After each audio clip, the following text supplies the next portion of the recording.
السلام علیکم جی، میں ہوں محمد احمد چودھری، آپ دیکھ رہے ہیں عوامی پکار۔ گزشتہ دنوں بہاولپور چڑیا گھر میں بلاول نامی شخص جو کہ گرین ٹاؤن لاہور کا رہائشی تھا، اس کو 5 شیروں نے زندہ نگل لیا، جس کی وجہ سے تمام انتظامیہ اور اعلیٰ حکام اس معاملے کی تحقیقات کر رہے تھے۔ پوسٹ مارٹم رپورٹ کے مطابق بلاول کی سر پر پیچھے سے ایک سریا مارا گیا اور اس کی گردن کو بھی دبانے کی کوشش کی گئی۔ تو اس سے یہ ثابت ہوتا ہے کہ جو ہے وہ چڑیا گھر کے چوکیداروں اور بلاول جو کہ اپنے 2 دوستوں کے ساتھ چڑیا گھر میں آئے تھے، رات کو انہوں نے دیوار پھلانگی اور چوکیدار اور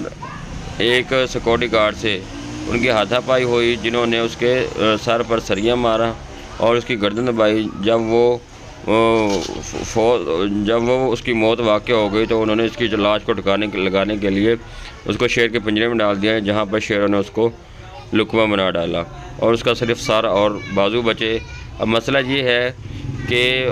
بلاول یا کسی دوسرے بندے کو تو سیڑھی کا معلوم ہی نہیں ہوتا کہ سیڑھی کہاں پر پڑی ہے اور کیسے وہ اس کو شیروں کے پنجروں میں ڈالنا ہے۔ یہ سارا فیلئر جو ہے وہ سیکورٹی کا ہی ہو سکتا ہے، اور سیکورٹی والے اپنی نااہلی کو چھپانے کے لیے انہوں نے لاش کو ٹھکانے لگانے کے لیے شیروں کے آگے ڈالا ہے۔ لیکن جیسے ہی صبح عنایت مسیح نامی شخص صفائی کے لیے آیا تو اس نے دیکھا کہ شیر منہ میں جو ہے جوتا لیے ہوئے ہے، تو اس نے شور ڈال دیا اور جو ہے انتظامیہ کو اور 112 اور دیگر اداروں کو جو ہے فوراً آگاہ کر دیا، جس پر انتظامیہ مسلسل اسے کوس رہی ہے کہ اس نے اعلیٰ انتظامیہ کو کیوں آگاہ کیا۔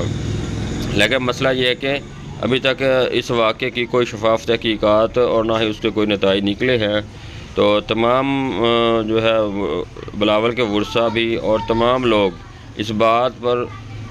بڑی بے صبری سے انتظار کر رہے ہیں کہ بلاول کو شیروں کے آگے ڈالنے کے کیا مقاصد تھے، اس کو قتل کرنے کی منصوبہ بندی کیوں کی گئی۔ چڑیا گھر انتظامیہ کے مطابق بلاول جو ہے وہ شیروں کو